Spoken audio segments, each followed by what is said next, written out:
Shalom Bapak Ibu, senang sekali bisa berjumpa dengan Bapak Ibu kembali dalam program Fendi Menyapa di pagi ini. Dalam episode yang ke-57. Puji Tuhan, hari ini kita akan bahas tentang Who is Jesus? Siapa Yesus? Kita akan ambil dari Kolose 1 ayat 15 sampai ayat yang ke-20. Tapi sebelum kita membaca kitab Kolose 1 ayat 15 sampai 20, saudara lebih dulu menikmati dari Matius pasal 21 ayat yang ke-10. Saya akan bacakan buat Bapak Ibu semua. Selamat malam Ibu Fani dan selamat bergabung Bapak Jonathan Heriawan bersama istri. Tuhan memberkati, tetap semangat, dan jadilah berkat di mana Bapak Ibu dan saya berada. Nah, baik Bapak Ibu, hari ini kita bahas tentang Who is Jesus?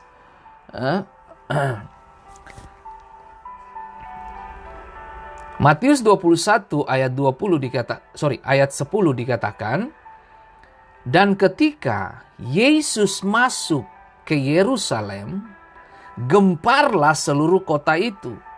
Dan orang berkata, siapakah orang ini? Wow, saya berharap Bapak Ibu punya catatan kecil di rumah untuk mencatat poin-poin yang bakalan kita bahas hari ini. Dan selamat pagi Ibu Mona Saetapi, dan selamat pagi juga untuk Bapak Simon Samu-Samu yang telah bergabung bersama dengan kita di pagi ini. Nah, senang sekali bisa melihat Bapak Ibu kembali bersama dengan kami di sini. Nah, Matius pasal 21 ayat yang ke-11, demikian bunyi firman Tuhan. Dan orang banyak itu menyahut, inilah Nabi Yesus dari Nazaret di Galilea. Nah, kembali ke ayat 10 dikatakan, dan ketika ia masuk ke Yerusalem, gemparlah seluruh kota itu, dan orang berkata, siapa orang ini? Wow. Ya, nah ini menarik untuk kita belajar Bapak Ibu. Nah, dalam Matius pasal 21 yang baru saja kita baca, selamat bergabung Bapak Marlon Romodar, Shalom, dan Ibu Mariska, Shalom. Ibu Mariska Sahuleka, Tuhan memberkati, dan Shalom juga untuk Bapak Simon Samu-Samu. Sukacita melihat Bapak Ibu semua bisa join bersama dengan kami. Dan selamat bergabung juga untuk Ibu Pendeta, Ibu Gembala yang luar biasa, Ibu Purwaningsi. Tuhan memberkati dan tetap semangat Bapak Ibu. Oke, baik. Nah, selamat bergabung juga untuk Bapak Ronald Francois Watimena, dan sukacita Yesus menjadi bagian hidup kita di pagi ini. Baik Bapak Ibu. Nah, menarik untuk kita belajar tentang kebenaran ini. Nah, Shalom Eka Seva, Tuhan memberkati. Salam buat suami, keluarga, dan sebagainya di rumah ya. Oke. Nah, pada Matius 21, ketika Yesus masuk ke Yerusalem, kegemparan terjadi. Ya, selamat bergabung juga untuk Ibu Oli Martinus. Dan kegemparan terjadi dan orang mempertanyakan, orang bertanya, siapakah orang ini? Sehingga kota Yerusalem menjadi gempar. Siapa orang ini? Nah, saudaraku yang diberkati Tuhan, pelajaran kita hari ini, kita akan belajar tentang siapa Yesus itu. Nah, dalam Matius pasal 21 yang baru kita baca, ini memperlihatkan kepada kita tontonan yang luar biasa terjadi ketika Yesus memasuki Yerusalem pada Minggu Palem atau minggu sebelum Paskah. Ya, orang banyak yang sangat besar jumlahnya menghamparkan pakaian di jalan. Ada pula yang memotong ranting-ranting dari pohon lalu kemudian menyebarkannya di jalan. Dan orang banyak berjalan di depan Yesus serta mengikutinya dari belakang dan berseru, katanya, Hosana, Hosana anak Daud, diberkatilah dia yang datang dalam nama Tuhan, Hosana di tempat yang maha tinggi. Ini keren banget. Jadi Tuhan dielu-elukan, Tuhan dipuji, dan Tuhan dimuliakan. Injil Matius memberikan memberitahu kita banyak orang di kota itu bertanya kepada orang banyak, siapa orang ini sehingga Yerusalem menjadi gempar? Siapa orang ini sampai-sampai semua orang melepaskan bajunya, jubahnya untuk meletakkan dan mempersiapkan jalan, bahkan mereka memontong ranting-ranting daun palem untuk dia elu-elukan itu nama Yesus ini. Siapa orang ini sampai membuat Yerusalem gempar? Nah, Injil Matius memberitahu banyak orang di kota itu, bahkan orang banyak bertanya kan. Nah, mengapa kalian terus melakukan seperti ini? Artinya orang mempertanyakan, kenapa kalian mau lakukan hal ini? Seperti melepaskan pakaian, menghamparkan pakaian, memotong ranting-ranting dari pohon. Kenapa kamu lakukan ini? Kamu memuji dan kamu bernyanyi, Hosana, Hosana bagi anak Daud, diberkatilah dia yang datang dalam nama Tuhan, Hosana di tempat yang maha tinggi. Kenapa kalian lakukan hal ini? Mengapa harus dia yang duduk di keledai ini? Kenapa harus dia? Kenapa kalian tidak melakukannya kepada para imam, ahli Taurat, imam Farisi, Saduki, orang-orang yang setiap hari kamu mengunjungi bait Allah? Tapi kenapa kepada sosok yang satu ini kamu melakukannya lain dari yang lain? Gitu, Lalu dikatakan begini, mengapa memuja orang ini gitu loh? Mengapa harus dia? Kenapa nggak yang lain gitu? Lalu siapa orang ini? Hari ini kita akan ingat baik Bapak Ibu yang diberkati Tuhan bahwa kita sedang berada dan hidup di tengah-tengah dunia yang serba bebas dalam pilihan, serba bebas dalam melakukan banyak hal. Orang begitu bebas sekali di belakangan ini. Nah, kita sedang tinggal di negara Amerika dan juga di Indonesia adalah campuran dari berbagai suku, budaya, keyakinan, politik, selera, bahkan cita-cita berbeda. Nah, dengan keragaman ini muncullah berbagai keyakinan agama, bukan? Dan bahkan satu merasa lebih penting dari yang lain dan yang satunya merasa lebih benar dari yang lain. Kemudian lebih kepada fanatisme dan sebagainya. Dan kita bisa nonton itu dan lihat itu di sekitar kita. Tapi hari ini saya sedang mengajarkan Bapak Ibu bahwa kenapa harus Yesus yang kita sembah? Kenapa bukan yang lain? Kenapa bukan tokoh-tokoh yang lain? Kenapa harus Yesus? Ini menarik untuk kita bahas. Nah, kenapa harus kita nyembah Dia? Kenapa kita beribadah? Kenapa kita berdoa kepadanya? Ya,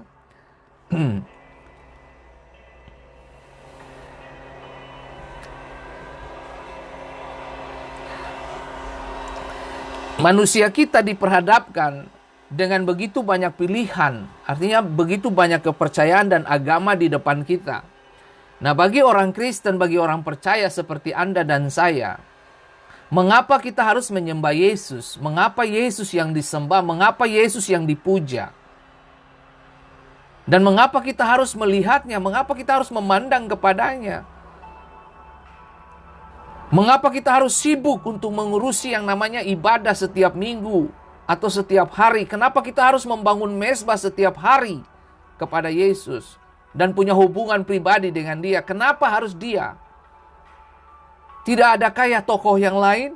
Nah, tahukah saudara bahwa 60 tahun Masehi, artinya sekitar tahun 60 Masehi, pertanyaan-pertanyaan ini juga yang disodorkan untuk memberikan semacam kegaduhan.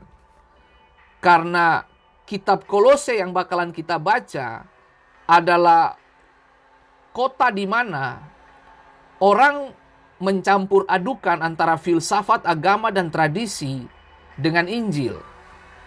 Ada konsep sinkretisme, percampuran. Nah, ini yang akan kita bahas. Kenapa kita harus percaya Yesus? Kenapa Yesus yang harus dipuji dan disembah? Nah, orang Kristen di kota Kolose juga, mereka bertanya-tanya tentang hal ini. Siapa Yesus? Kenapa hanya Dia? Kenapa enggak yang lain? Seperti tadi saya katakan. Nah,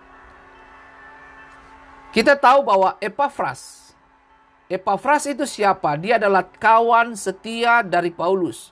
Dia adalah teman yang pernah dipenjarakan, ya, bersamaan Paulus. Nah, Epafras melaporkan kepada Paulus bahwa di dalam jemaat Kolose, guru-guru palsu menyusup ke dalam gereja dan mengajar bahwa untuk mengenal Tuhan dan diselamatkan dengan sempurna, orang harus menyembah roh-roh yang menguasai memerintah semesta alam ini. Setiap orang harus pula taat menjalankan peraturan-peraturan sunat, pantangan, dan lain sebagainya. Nah, jadi penyembahan-penyembahan orang Kolose ini bukan cuma mempercayai Injil, tapi mereka juga menghadirkan tradisi-tradisi yang tradisi itu sifatnya itu mengandung unsur filsafat untuk menjauhkan mereka daripada Injil yang diberitakan, disampaikan oleh Rasul Paulus. Nah, berapa sering kita ketemu orang-orang percaya juga melakukan dan beraktivitas seperti itu. Punya agama, tapi tidak memiliki Yesus. Nah, ini yang perlu kita belajar hari ini. Kita perlu belajar hari ini. Nah, seperti tadi saya katakan dan menyinggung tentang surat Kolose. Nah, Kolose pasal 1 ayat 15 sampai dengan ayat yang ke-18. Demikianlah bunyi firman Tuhan. Ia adalah gambar Allah yang tidak kelihatan, yang sulung, lebih utama dari segala yang diciptakan. Karena di dalam Dialah telah diciptakan segala sesuatu yang ada di sorga dan yang ada di bumi, yang kelihatan dan yang tidak kelihatan. Baik singgasana maupun kerajaan, baik pemerintah maupun penguasa, segala sesuatu diciptakan oleh Dia dan untuk Dia. Ia adalah terlebih dahulu dari segala sesuatu, yang segala sesuatu ada di dalam Dia. Ialah kepala tubuh, yaitu jemaat.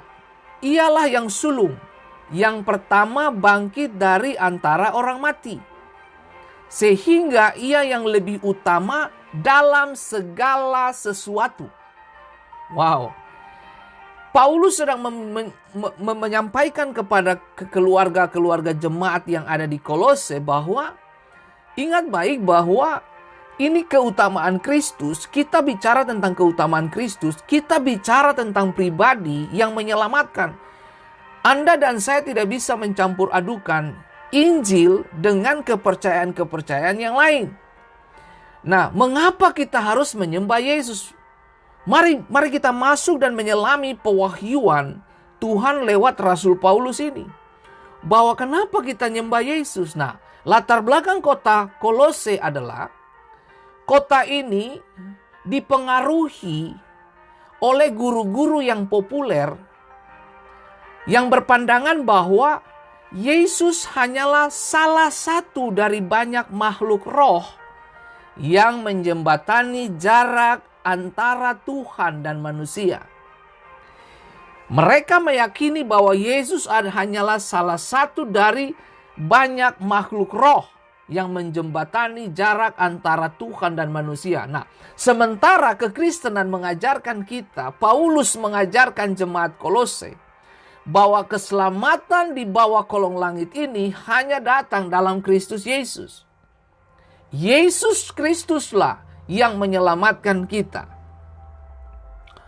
Nah, ini yang menarik untuk kita belajar adalah banyak orang Kristen di Kolose mulai berpikir mereka membutuhkan bantuan dari roh-roh lain selain mempercayai Yesus. Nah, Paulus menulis kitab Kolose untuk menjawab kebutuhan dan pertanyaan-pertanyaan, bahkan persoalan-persoalan dari jemaat Kolose soal selain Yesus harus ada tradisi dan filsafat yang lain. Dan mereka meyakini bahwa Yesus adalah salah satu makhluk roh yang menjembatani jarak antara Tuhan dan manusia. Nah, itulah yang dilaporkan oleh Epafras kepada Paulus, dan Paulus menuliskan kitab Kolose ini. Nah, Kolose 2 ayat 8 dikatakan, hati-hatilah, kata Paulus, supaya jangan ada yang menawan kamu dengan filsafatnya yang kosong dan palsu, menurut ajaran turun-temurun dan roh-roh dunia, tetapi tidak menurut Kristus. Nah, saudaraku yang diberkati Tuhan, Anda dan saya, kita hidup di tengah dunia yang serba terbuka. Saudara mau menemukan apa saja, Anda bisa dapatkan itu lewat via internet, Google, YouTube dan sebagainya. Semua orang hadir di sana. Bahkan orang-orang yang tidak pernah Anda kenal pun bisa hadir di sana. Nah, menarik untuk kita belajar adalah keutamaan Kristus. Siapa ini sebenarnya? Siapa dia? Siapa Yesus? Mengapa kita harus nyembah dia? Mengapa kita harus beribadah kepadanya? Kolose 1 ayat 15 sampai 18 itu menjelaskan panjang lebar buat Bapak Ibu, dan Bapak Ibu bisa membacanya. Nah, hal pertama, mengapa kita nyembah Yesus? Yang pertama, dia unik. Uniknya di mana? Nah, Kolose 1 ayat 15 dikatakan, ia adalah gambar Allah yang tidak kelihatan, yang sulung. Wow. Saudara bisa bayang itu? Ini unik banget. Nah, lebih utama dari segala yang diciptakan. Nah, pertanyaannya gini, apa itu unik?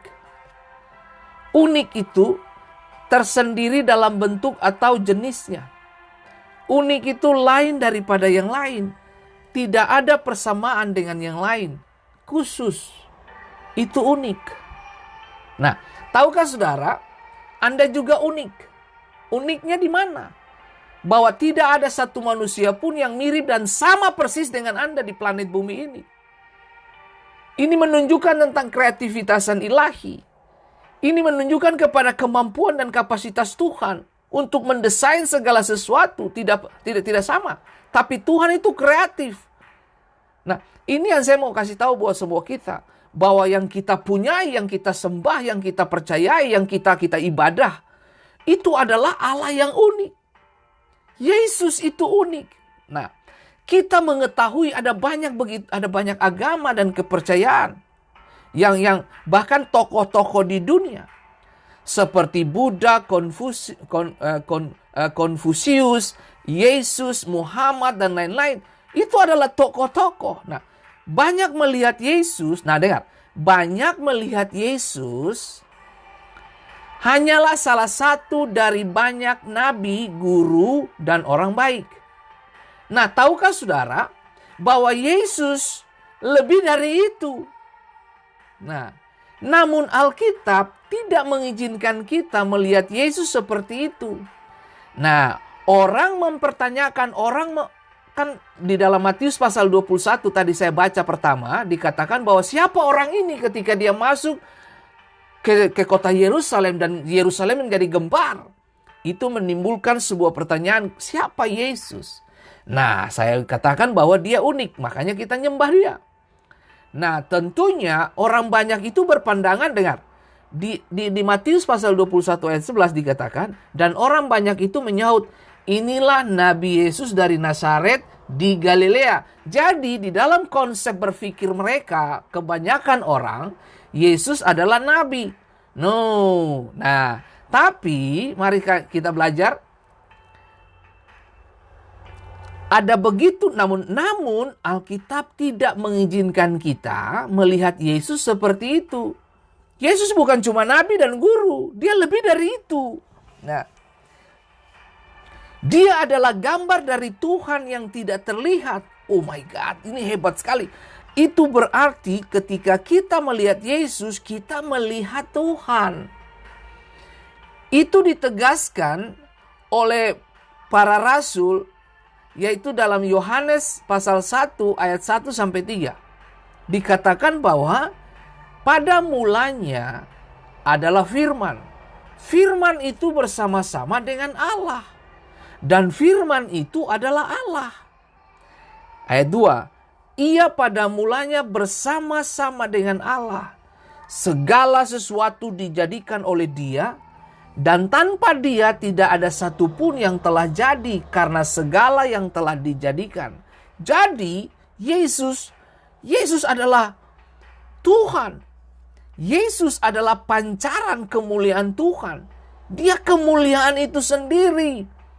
Nah, dia kalau ada orang menerjemahkan begini, dia menopang segala sesuatu dengan keberadaannya. Dia menopang segala sesuatu dengan firman-Nya yang penuh kuasa. Representasi tepat dari keberadaannya itu apa? Kemuliaan Tuhan. Firman menjadi daging. 2000 tahun yang lalu dia berjalan di planet bumi ini. Firman itu menjadi daging. Dan firman itu bisa merasakan apa yang menjadi kerinduan dan apa yang menjadi kesulitan-kesulitan yang dialami oleh manusia. Dia unik. Dia Allah yang mengerti apa yang dibutuhkan oleh manusia. Nah, perhatikan. Di dalam Ibrani pasal 1 ayat 3. Ia adalah cahaya kemuliaan.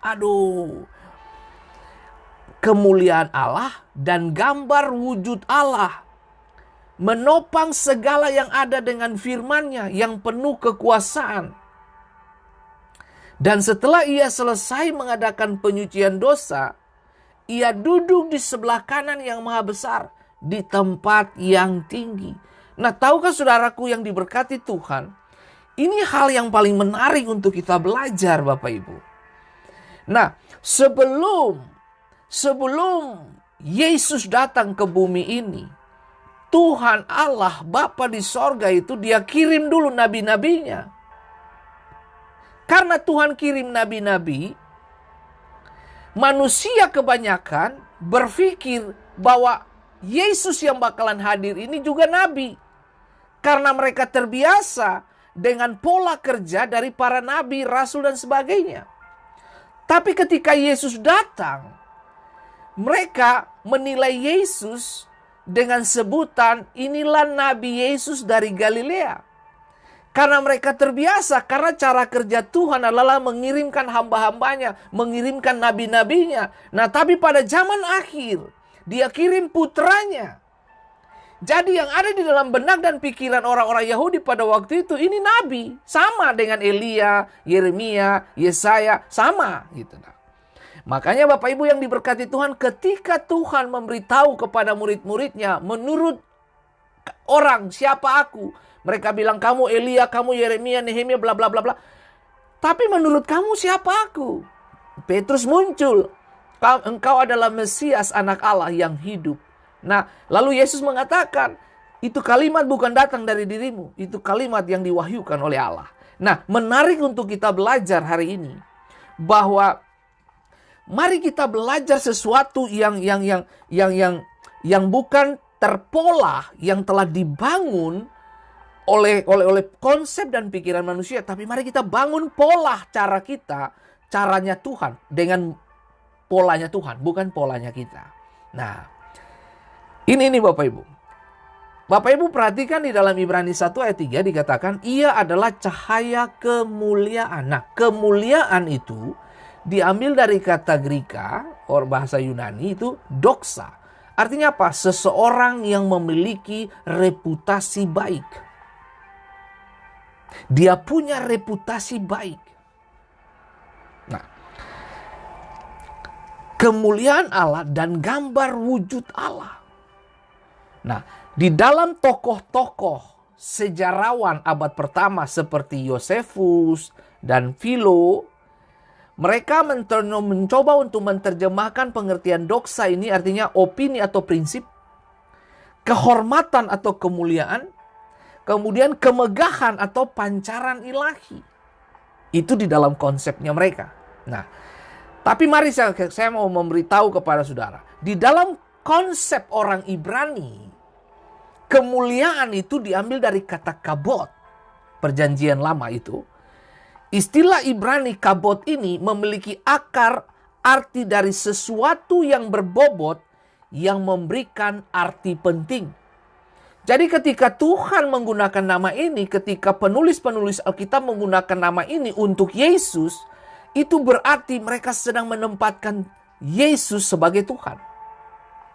Dia bukan, dia adalah Tuhan. Oke, dia Tuhan. Nah, beberapa istilah kemuliaan dipakai, bisa dalam bentuk kekayaan. Kemuliaan itu bisa diterjemahkan kekayaan, kabod. Karena kalau Bapak Ibu lihat di dalam Kejadian pasal 13 ayat 2, adapun Abram sangat kaya. Kaya di situ pakai kata kabad juga. Yaitu apa? Bobot itu. Kekayaan diterjemahkan. Banyak ternak, perak, dan emasnya. Ya, jadi kata kabod ini bisa diterjemahkan kekayaan, bisa juga diterjemahkan sebagai kehormatan. Nah, tapi juga bisa diterjemahkan kemuliaan. Nah, nanti kita belajar pelan-pelan Bapak Ibu. Nah, di dalam kata kehormatan, kabod diterjemahkan kehormatan, itu diambil dari Kejadian 45 ayat 13. Demikianlah bunyi firman Tuhan. Sebab itu ceritakanlah kepada Bapa segala kemuliaanku di Mesir. Ini Yusuf ngomong kepada teman-teman saudara-saudaranya. Segala yang telah kamu lihat kemudian, segeralah bawa Bapa kemari. Nah, dikatakan bahwa sebab itu ceritakanlah kepada Bapa kepada Yakub maksudnya, kepada Yakub segala kemuliaan Yusuf di Mesir. Nah, ini menarik Bapak Ibu. Menariknya di mana?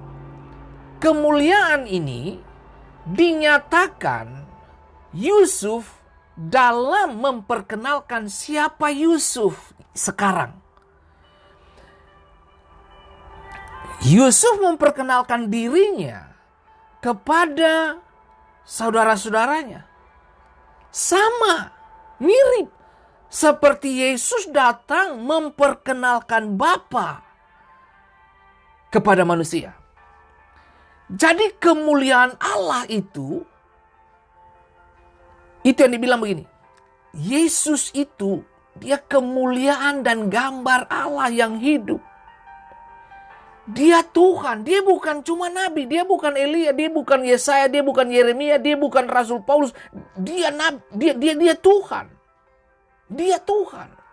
Nah, saudaraku yang diberkati, pelan-pelan Bapak Ibu. Nah, dalam hubungannya, kata kabot ini dalam hubungannya dengan Tuhan, ini menunjukkan apa yang membuat Tuhan menunjukkan dirinya. Ini menunjukkan, Tuhan menunjukkan dirinya. Saya sebut begitu. Tuhan menunjukkan dirinya dalam daging lewat Yesus Kristus ini. Karena Tuhan tidak terlihat. Itu sebabnya kata kemuliaan ini menunjuk kepada manifestasi dirinya. Jadi Anda bisa bayangkan murid-murid berjalan dengan Tuhan. Berjalan dengan Allah yang tidak terlihat. Tapi sekarang mereka bisa sentuh dan makan dan tidur, bahkan bermain bersama dengan Tuhan langit dan bumi. Nah, saudaraku yang diberkati, istilah kata Immanuel, Allah menyertai kita, Allah beserta kita, Allah bersama kita. Tahukah saudara bahwa hari ini setiap tarikan nafasmu itu mengandung janji dan kemuliaan Tuhan. Setiap tarikan nafasmu itu ibadahmu kepada Tuhan. Jadi biarlah hidupmu berbicara lebih kencang dari perkataanmu. Karena setiap tarikan nafas itu ibadahnya kamu. Nah, Anda dan saya hidup hari ini itu karena ada kemuliaan Allah yang diam di dalam kamu. Sadar atau tidak, jangan sia-siakan hidupmu untuk hal-hal yang tidak benar.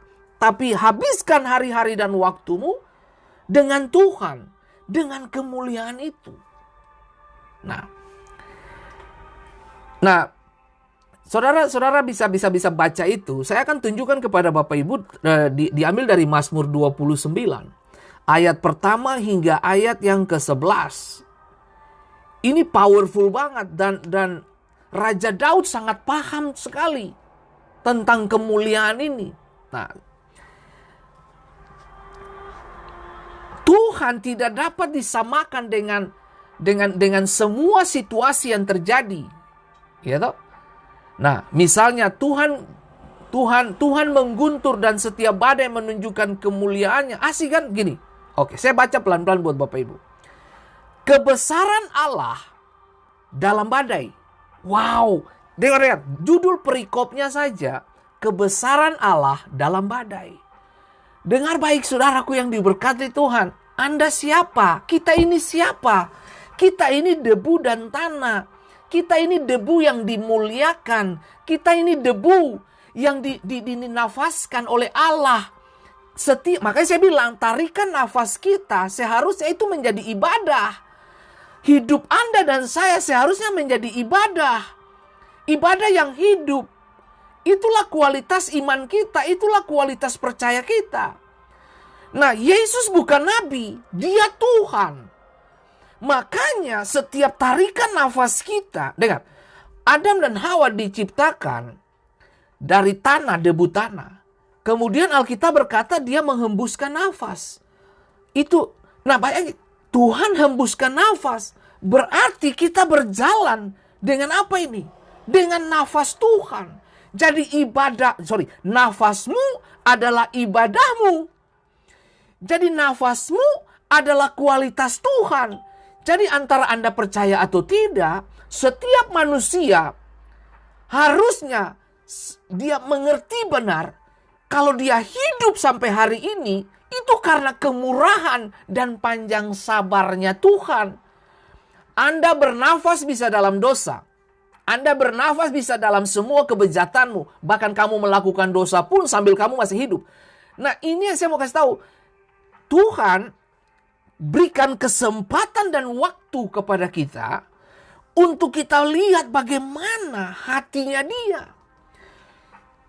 Please deh Bapak Ibu, jangan bernafas di dalam kebodohanmu. Jangan bernafas di dalam kesalahan. Jangan bernafas di dalam dosamu. Nah, banyak orang menggunakan nafas Tuhan.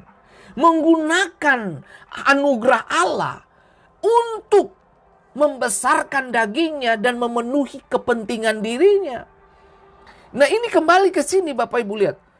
Kebesaran Allah dalam badai. Ini menarik Bapak Ibu. Mazmur 29 ayat pertama. Mazmur Daud. Kepada Tuhan hai penghuni sorgawi. Aduh, keren banget.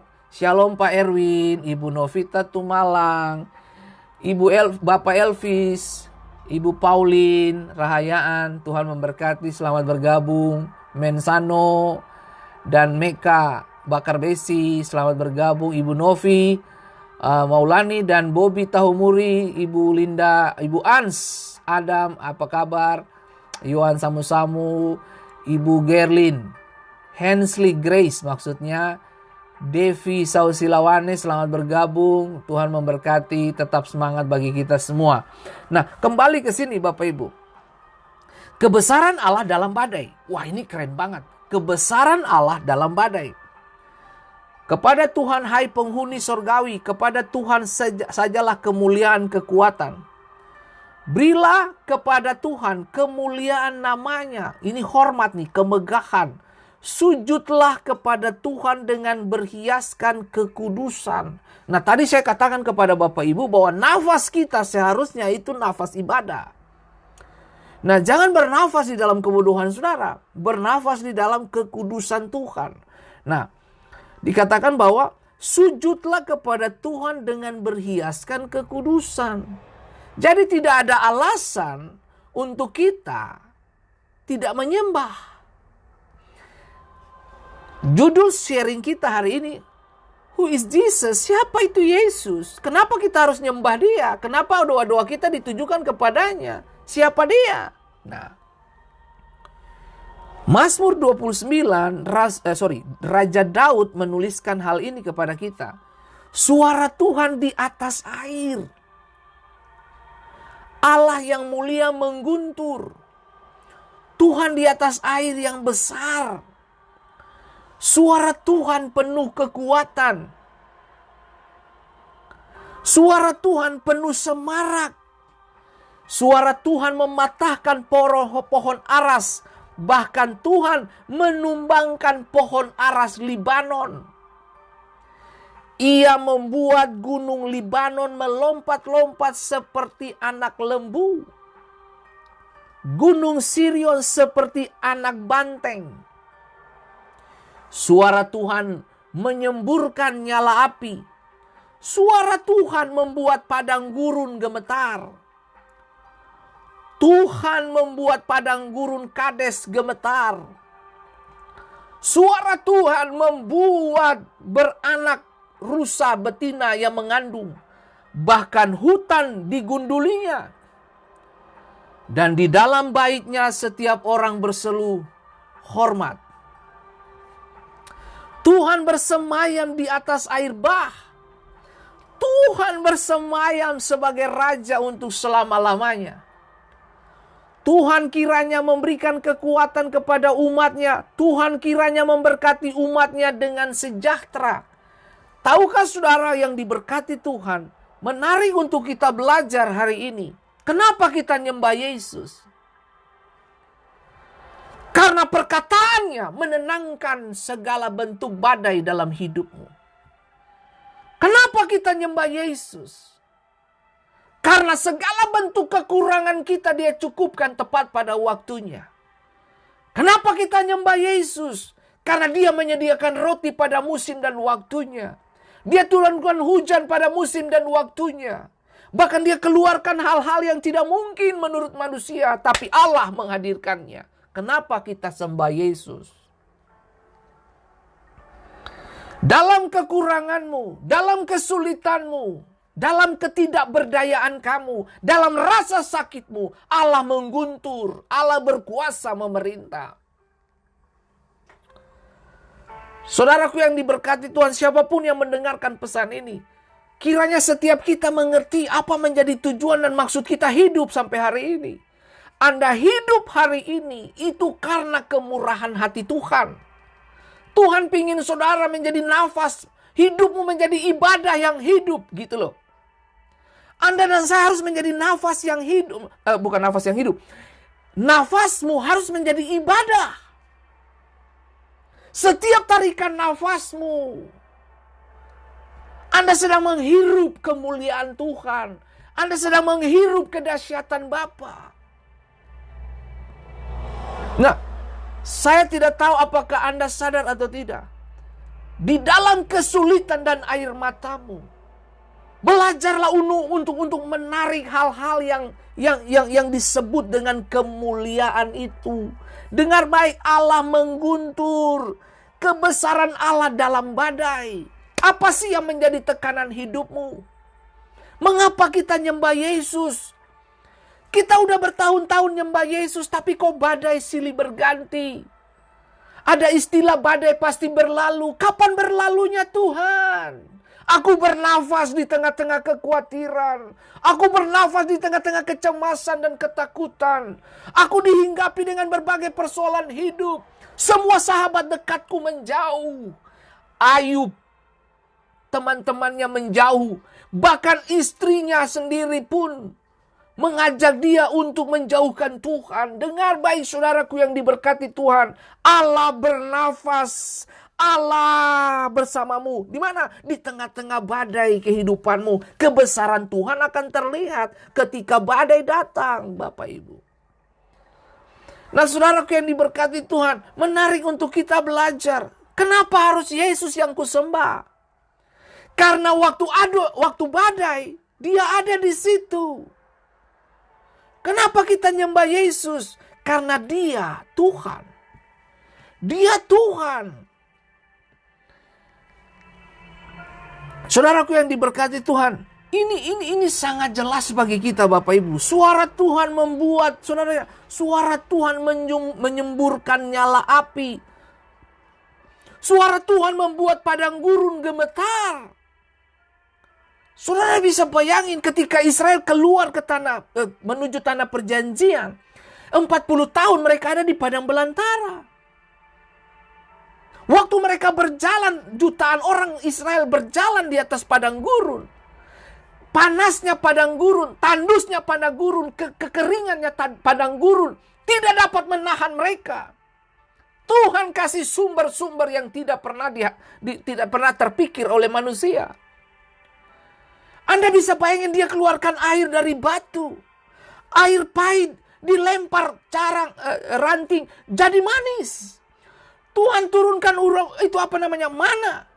Sumber-sumber itu banyak, saudaraku. Dengar, kalau Anda mengejar Tuhan, Anda ikut Yesus sungguh-sungguh, Anda akan tahu siapa yang menjadi, dia bisa kerahkan sumber dari sisi sana, sisi sini.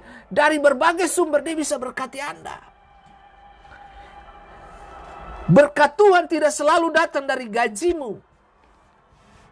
Tapi berkat Tuhan selalu akan datang dengan cara-cara yang tidak biasa.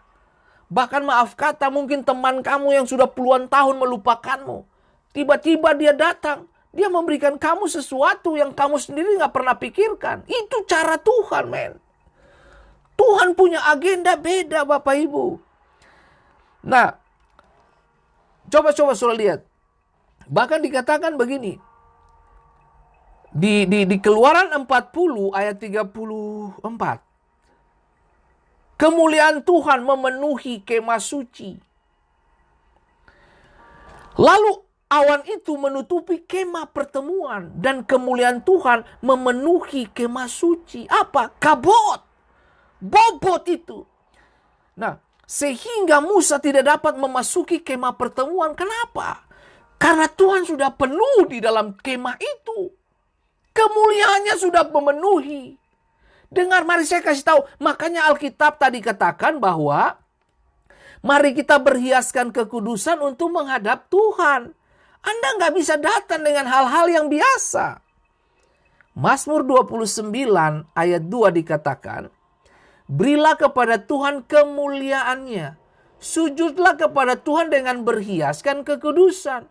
Ketika Musa melihat kemuliaan Tuhan memenuhi kemah suci, awan itu menutupi kemah pertemuan dan kemuliaan Tuhan membungkus kemah pertemuan, tempat ibadah, tabernakel itu.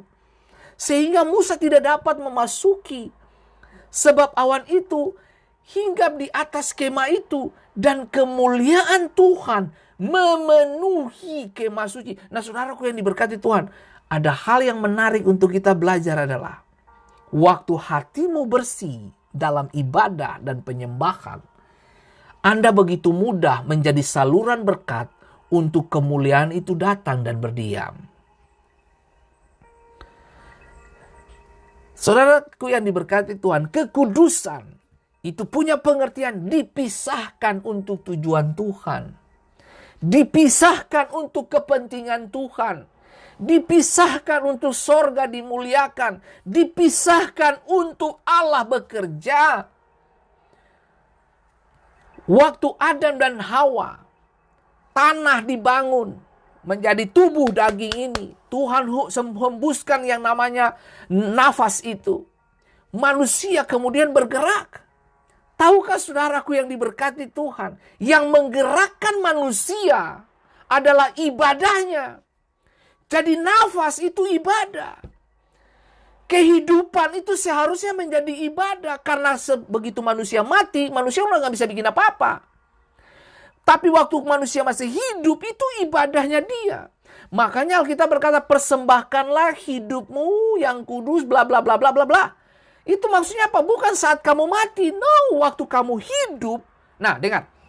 Yang ini, istilah martir. Martir itu bukan cuma membela iman, no. Bukan cuma itu. Tapi hidup sebagai martir itu berat, Bapak Ibu. Kenapa? Karena waktu orang maki kamu, waktu orang lempar kamu, orang hujani kamu dengan perkataan-perkataan negatif, tapi kamu masih sempat memberkati mereka. Itu namanya hidup sebagai martir. Artinya apa? Dagingmu kehabisan kuasa. Hanya roh yang berkuasa. Itu sebabnya saya katakan, kenapa kita nyembah Yesus? Karena waktu kamu dalam masalah, yang berdiri di atas masalahmu adalah Yesus. Waktu murid-murid mengalami badai, siapa yang temanin mereka? Yesus. Waktu orang banyak kelaparan, siapa yang temani dan kirim roti? Yesus.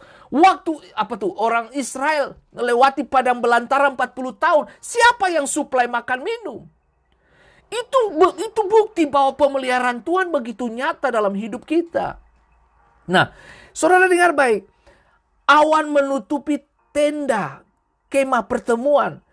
Kabut kemuliaan Tuhan mengisi bagian dalamnya.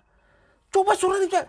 Itu semacam apa? Saat bercahaya yang memancarkan api yang membakar korban. Bapak Ibu dengar baik, kemuliaan itu mahal.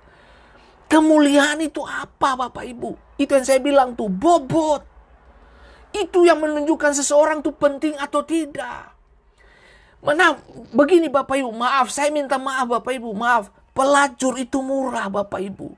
Istri itu mahal. Kenapa? Karena dia dikhususkan untuk satu laki-laki. Nah, sama saudaraku, penyembahan berhala itu murah Bapak Ibu. Semua orang bisa datang mendapatinya.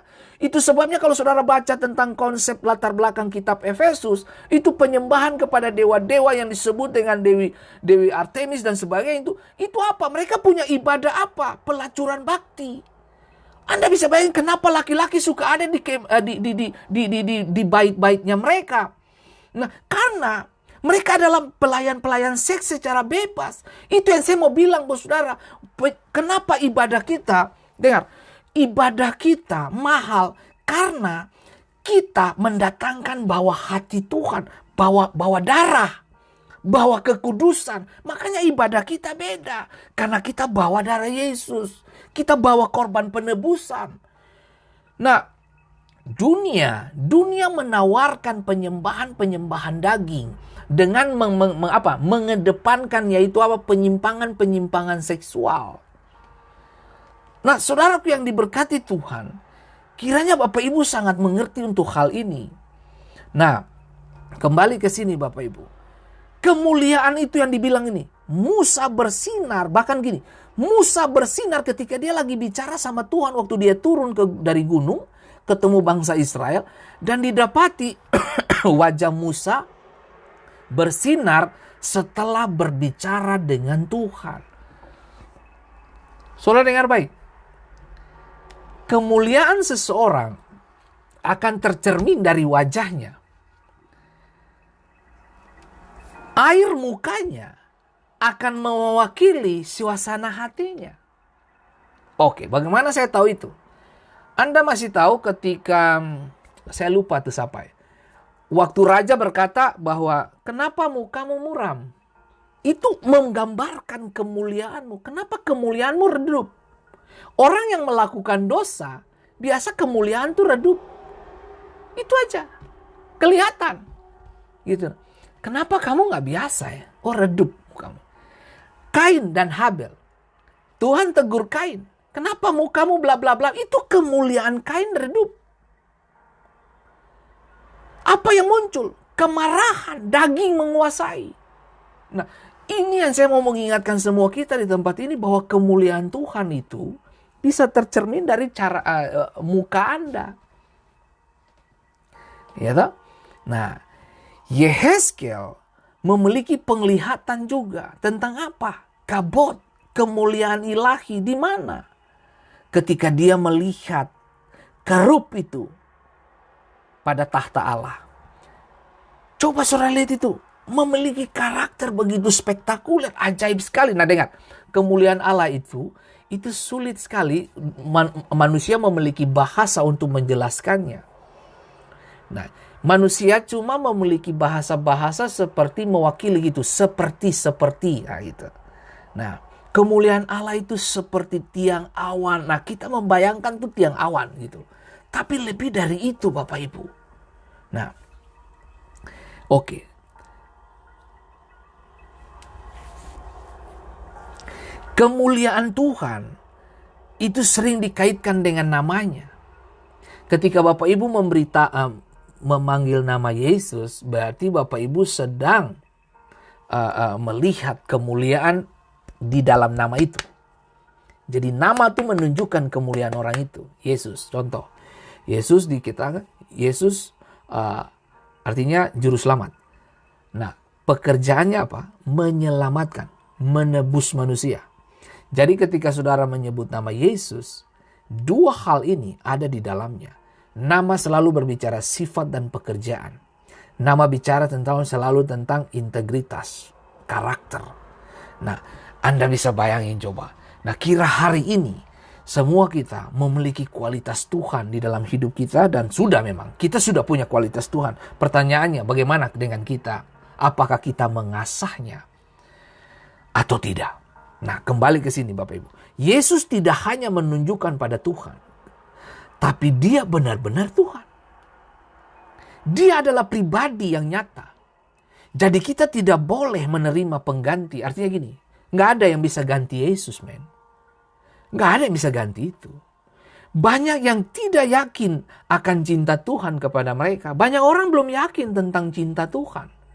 Banyak orang belum yakin. Kenapa mereka belum yakin? Gitu. Mereka perlu buka hati dan sambut dia. Beri dia waktu untuk mengerjakan hal-hal yang tidak biasa dalam hidup saudara. Nah, Yesus menunjukkan cinta tanpa syarat. Kenapa kita nyembah dia? Karena dia menunjukkan cinta tanpa syarat. Beda sama manusia. Tahukah saudara bahwa ada begitu banyak pemimpin-pemimpin berbicara, menyampaikan opini, pendapat. Bahwa, dengar, dengan kamu begini, kamu akan ketemu dengan bidadari, bla bla bla bla. Pertanyaan berikut, kamu mau mati nggak sebagai pemimpin? Belum tentu. Tapi Yesus, dia mati untuk saudara dan saya. Dia bukan cuma bicara, tapi dia mau melakukan apa yang dia omongin. Ini yang saya bilang, keutamaan Kristus. Dia jauh lebih dari yang kamu pikirkan. Dia Tuhan. Nah, dengar. Dia bukan nabi, dia bukan guru saja. Oke, orang-orang dunia mengatakan Yesus itu guru, dia salah satu makhluk roh yang menjembatani manusia dengan Tuhan dan sebagainya. Itu pendapat orang. Tapi pendapat Alkitab, dia adalah Tuhan. Dia yang memiliki kuasa atas kematiannya. Siapa yang, coba lihat, tokoh-tokoh besar siapa di dunia ini yang memiliki kuasa atas kematiannya? No, tidak ada. Dia yang memiliki kuasa atas kematiannya. Itu sebabnya kita nyembah dia. Bayangin coba saudara. Sebelum dia mati, dia sudah ngomong kepada murid-muridnya. Ya, aku mau pergi mati nih.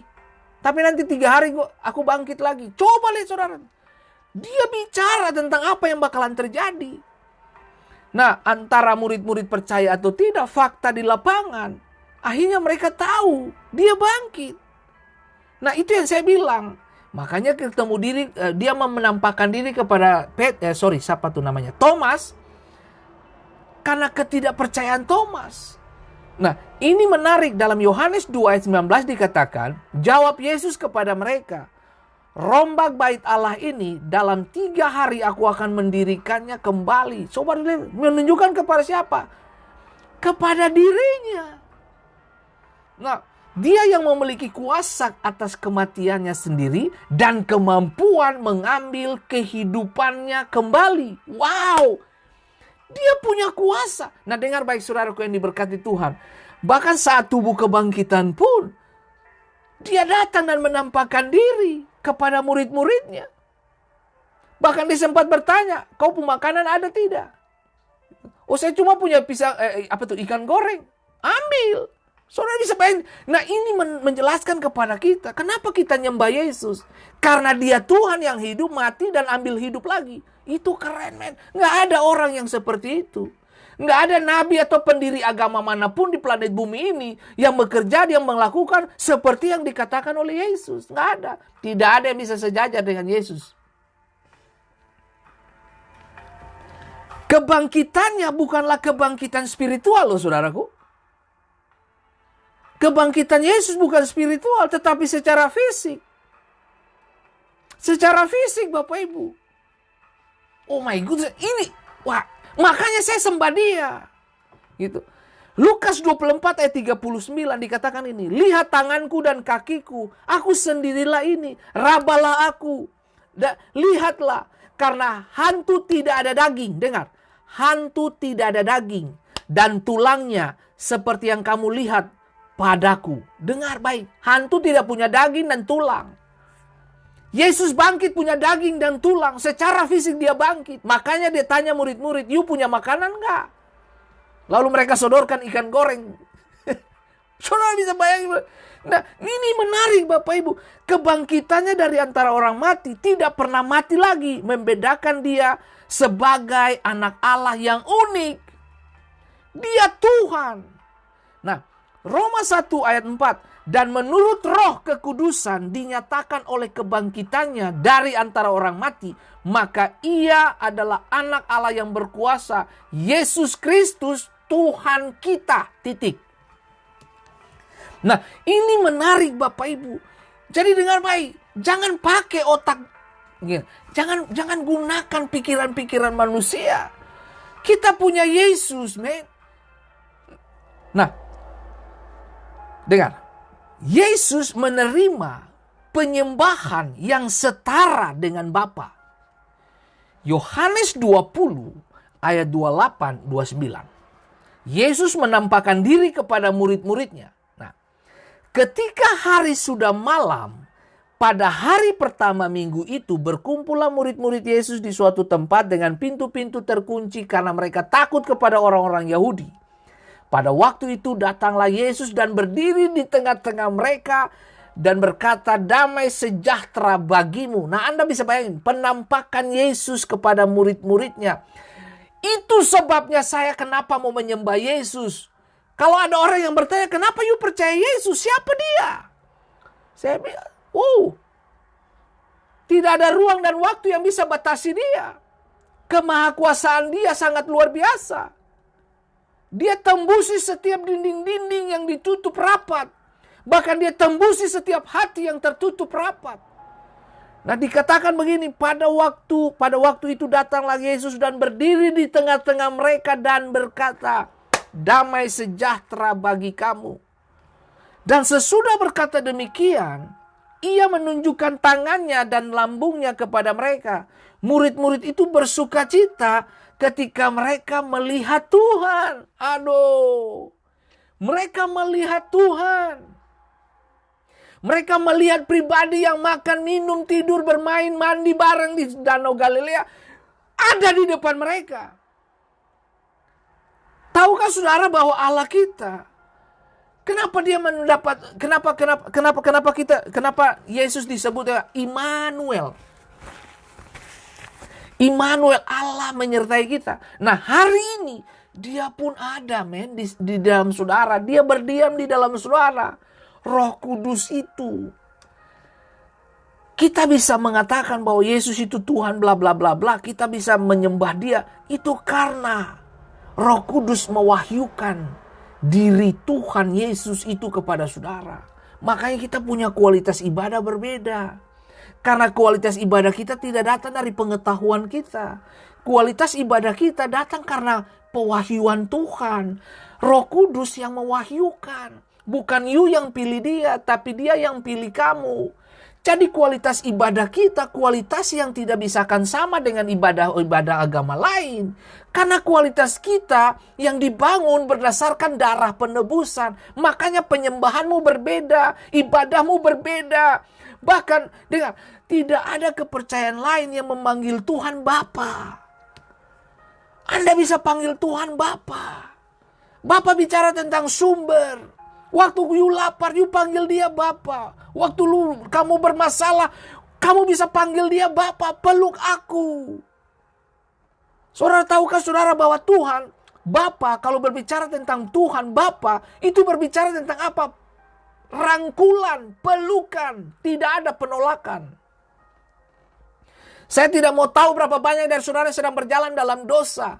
Berapa banyak dari saudara masih hidup dan dililit dengan berbagai peristiwa-peristiwa yang disebut dengan kejahatan masa lalu begitu. Perjudian mungkin dosa-dosa yang kamu buat lah. Tapi selama kamu datang kepada Yesus Kristus, kamu dirangkul, diterima, kamu tidak dibuang. Belajar Lukas pasal 15 tentang anak yang hilang. Dia terhilang di rumah, tapi dia menemukan keputusan penting di kandang babi. Pulang. Bapa masih tetap punya rangkulan dan pelukan yang baru. Dia tidak pernah mengurangi rasa kasihnya. No. Telah terbukti kasut baru, jubah baru, cincin adalah bukti bahwa Tuhan akan kembalikan semua yang pernah hilang. Tuhan tahu, Tuhan punya fasilitas jauh lebih dari yang kamu bayangkan. Dia tahu bagaimana memberkati Anda. Jangan kecut dan tawar hati, maju terus melayani Dia. Nah, lihat. Lalu dikatakan di ayat yang ke-20 dari Yohanes pasal 20. Dan sesudah berkata demikian, ia menunjukkan tangannya dan lambungnya kepada mereka. Murid-murid itu bersuka cita ketika mereka melihat Tuhan. Aduh, mereka melihat Tuhan. Maka kata Yesus sekali lagi, damai sejahtera bagi kamu, sama seperti Bapa mengutus aku, demikian juga sekarang aku mengutus kamu. Jadi bayangin Bapak Ibu, Anda dan saya ini adalah orang yang diutus Tuhan. Makanya saya bilang, setiap tarikan nafasmu adalah ibadah. Jadi kita orang percaya ini bernafas di dalam ibadah. Jadi jangan sia-siakan nafasmu. Jangan sia-siakan kehidupanmu. Karena kehidupanmu itu ibadahmu. Makanya dia katakan kan, persembahkanlah hidupmu sebagai apa? Korban yang hidup, yang berkenan dan tak bercacat kepada Tuhan. Ibadahmu itu, dengar, hidupmu itu ibadahmu. Tarikan nafasmu itu ibadahmu.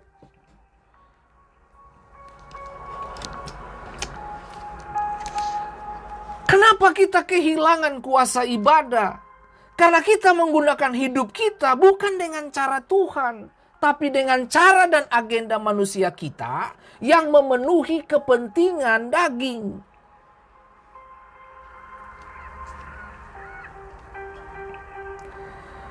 Nah, lihat di ayat yang ke-22. Dan sesudah berkata demikian, dengar kalimat ini. Sesudah berkata demikian, ia mengembusi mereka dan berkata, terimalah Roh Kudus. Aduh Bapak Ibu, please deh. Jangan sia-siakan hidupmu. Oke. 2-3 jam lalu saya buka Facebook. Saya melihat salah satu sahabat kita meninggal. Usia sama dengan saya, teman SMP. Meninggal. Nah, kita nggak tahu meninggal karena apa. Tapi saya cuma mau mengingatkan, terus tiba-tiba Tuhan tuh kayak berdialog dengan saya. Saya baru pulang antar istri saya bawa dia ke tempat pekerjaan. Kemudian saya pulang, saya berdialog. Saya berdialog singkat dengan Tuhan selama perjalanan pulang. Saya bertanya, Tuhan, manusia hidup begitu cepat sekali. Anda bisa bayangin, dia baru saja jadi teman SMP saya 30 tahun yang lalu. Sekarang dia sudah tidak ada. Nah, Anda bisa bayangin coba. Ada berapa banyak dari kita yang baru ketemu dengan tetangga tadi. Tahu-tahu begitu kamu tidur pagi, bangun lagi tetangga udah nggak ada. Nah, Anda bisa bayangin, gunakanlah nafasmu untuk kepentingan dan kemuliaan Tuhan. Jangan buang nafasmu untuk yang najis. Jangan buang nafasmu untuk yang dosa. No, jangan, please. Hidup kita ini, dengar. Rumput itu kalau kering besok dia sudah dibuang, dibakar. Hidup kita beda. Mari, biarlah hidup saudara bernafas di dalam kemuliaan. Kalaupun kamu dipanggil Tuhan, kamu bernafas di dalam agenda Dia dan bernafas di mana kebangkitan lagi dengan Dia nantinya. Tahukah saudara, kita bersyukur, kita percaya Yesus Bapak Ibu. Nah, kembali ke sini. Di 23 dikatakan, jikalau kamu mengampuni dosa orang, dosanya diampuni. Dan jikalau kamu menyatakan dosa orang tetap ada, dosanya tetap ada. Nah, pentingnya kita mengaku dosa, pengampunan, melepaskan pengampunan.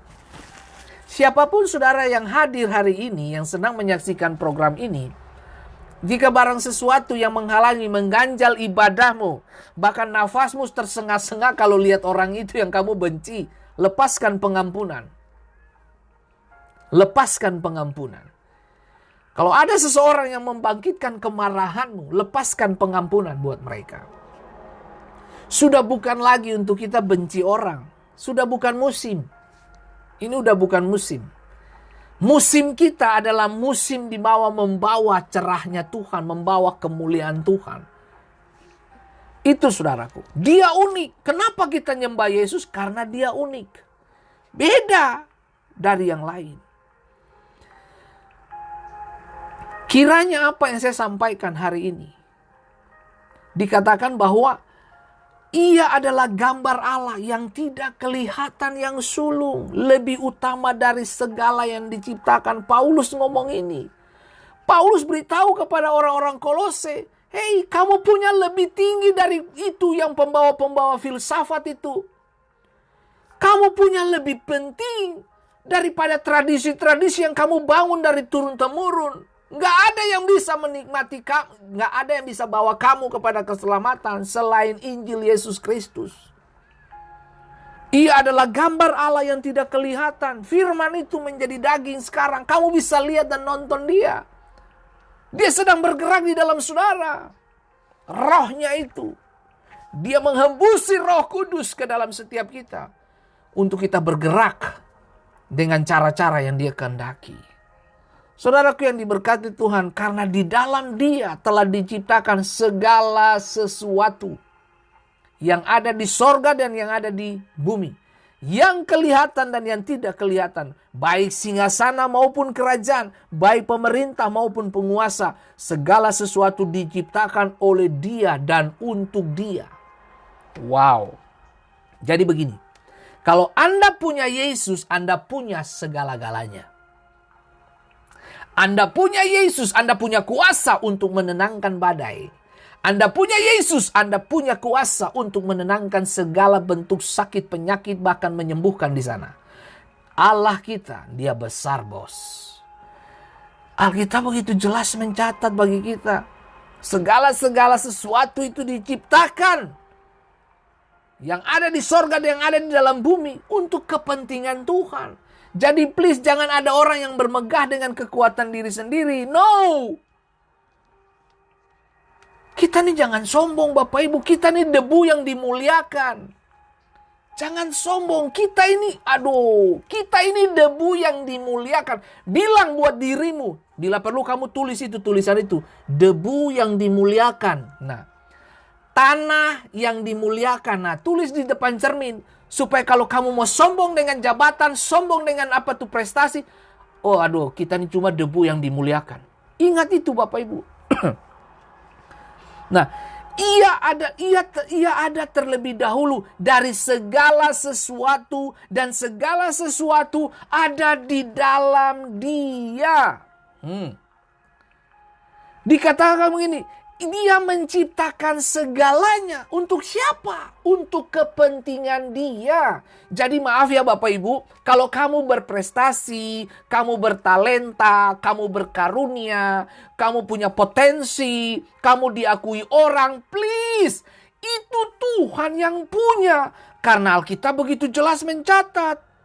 Bahwa segala yang utama itu dalam segala sesuatu di dalam dia.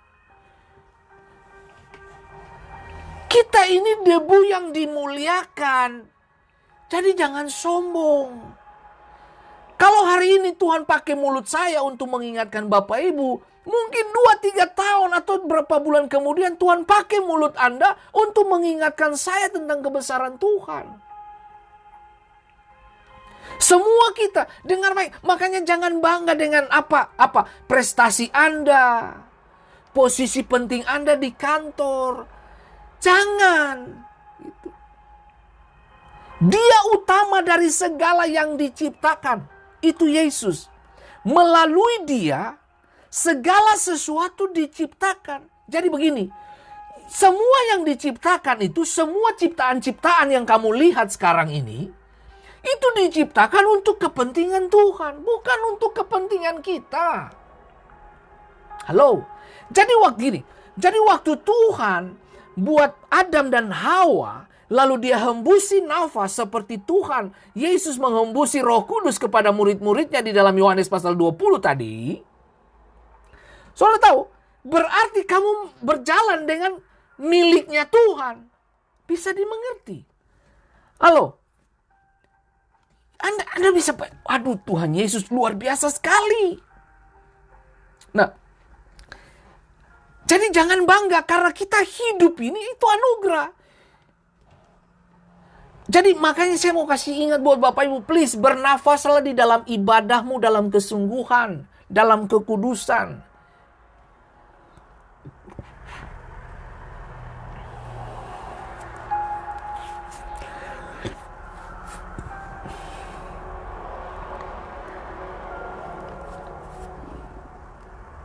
Dan kita tahu bahwa ya, pada satu waktu Harun melakukan pengkhianatan yang serius terhadap standar Allah dalam soal ibadah. Dia menyerah kepada tekanan-tekanan fisik, tekanan-tekanan fasik bangsa Israel, dan mereka melanggar hukum yang kedua. Hanya doa syafaat Musa yang menyelamatkannya dari murka Allah dan kematian. Ulangan 9 ayat 20. Juga kepada Harun Tuhan begitu murka. Wah, Tuhan murka, men. Oh Tuhan Yesus, tolong Fendi, biar Fendi tetap menjaga hidup. Tuhan tolong kita semua supaya kita jaga hidup. Tuhan murka kepada Harun. Nah Bapak Ibu, kalau Tuhan murka, itu siapa yang bisa datang jadi pembela? Hah? Tuhan, sudah. Tuhan, diam sedikit, jangan ribut, jangan murka lah.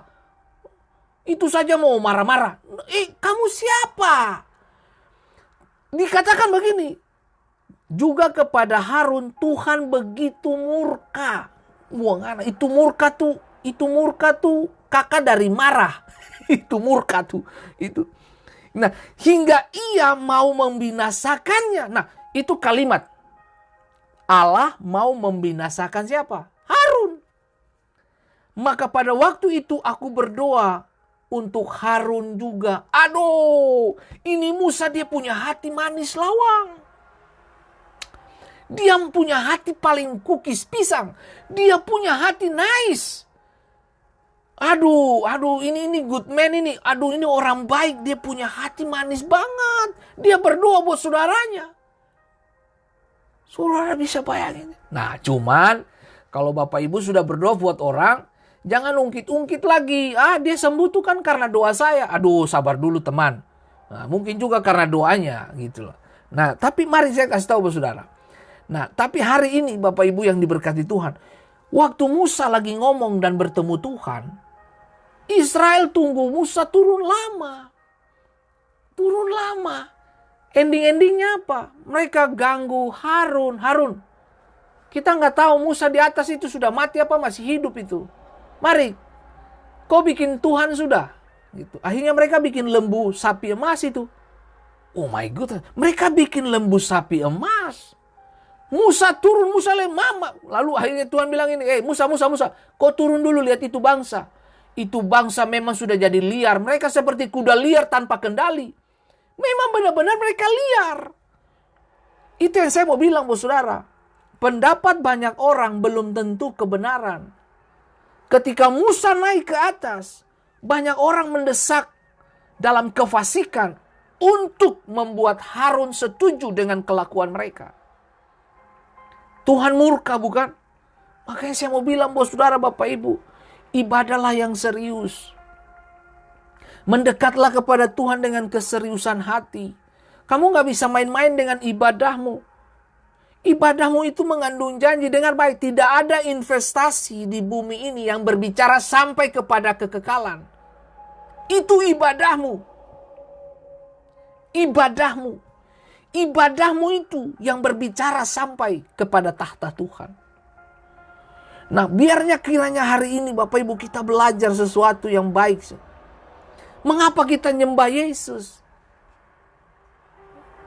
Karena Dia menyatukan semuanya. Makanya kita nyembah Yesus. Mengapa kita beribadah kepadanya? Loh, Dia kasih kuasa buat kita untuk menenangkan segala bentuk yang namanya ciptaan. Dia percayakan ciptaannya, dia percayakan miliknya kepada manusia. Aduh, di Taman Eden, hari pertama, kedua, ketiga, sampai ke-6, Tuhan ciptakan semua oke, baru Tuhan tempatkan Adam dan Hawa, bukan, di hari yang ke-6 toh. Lalu dikatakan begini Bapak Ibu, Tuhan percayakan semua buat mereka. Adam, lu urus deh, mengusahakan bla bla bla dan sebagainya. Tahu nggak saudara? Kata yang dipakai di situ, seperti yang saya sudah ya toh, avodah itu, bekerja ibadah. Bekerja untuk orang Yahudi itu ibadah. Nah, nafas hidup itu, nafas hidup saudara itu ibadah. Apa yang membuat Taman Eden bisa running demikian baik? Karena ada ibadah, ada tarikan nafas dalam kehidupan Adam dan Hawa, sehingga ibadahnya, tamannya itu terkontrol. Nah, ketika ibadahnya, ketika mereka terjual di dalam dosa, mereka kehilangan nafas yang sesungguhnya. Makanya manusia tuh egois, cari kepentingan diri sendiri, berdosa, bla bla bla dan sebagainya. Nah, menarik untuk kita belajar di sini, Yesus, Dia buat semuanya indah. Semua diciptakan untuk apa? Untuk tujuan Dia. Itu sebabnya Bapak Ibu kalau mendengarkan pengajaran saya selalu katakan begini. Anda bayangkan ketika Tuhan berkata, tebarkan jala di sebelah kanan. Nah, Anda bayangkan 135 ekor ikan itu, mereka berlomba-lomba dari seluruh penjuru itu tuh, Danau Galilea, untuk masuk ke jala Petrus. Kenapa? Karena yang panggil mereka itu owner, pemiliknya. Makanya mereka berlomba-lomba. Waktu Dia berkata danau tenang, makanya murid-murid kaget, bukan? Loh, ini orang ini siapa? Itu Yesus, men. Kenapa danau dan ini barang nih tenang dan mereka dengar Dia? Ini siapa orang ini? Anda bisa lihat juga orang-orang yang kena penyakit ayan, kemudian orang yang buta, dia mencelikan, melihat yang penyakit ayan sembuh. Orang bingung, ini siapa? Siapa dia ini? Hah? Siapa dia ini? Sampai dia bisa melakukan hal-hal yang dilakukan oleh Allah. Itu yang saya mau kasih tahu buat Bapak Ibu. Jangan kendorkan ibadahmu. Kalau waktu untuk kamu ibadah yang benar. Tinggalkan dulu aktivitasmu yang lain. Kalau teman-temanmu memilih untuk melakukan yang lain, itu kasih tinggal. Itu urusan mereka, pilihan mereka. Urusan kamu, buat mesbah bagi Tuhan. Persiapkan hatimu. Dengar baik, saya mau kasih tahu. Hidup kita ini nih, cuma sejauh jengkal tangan ini, jari ini.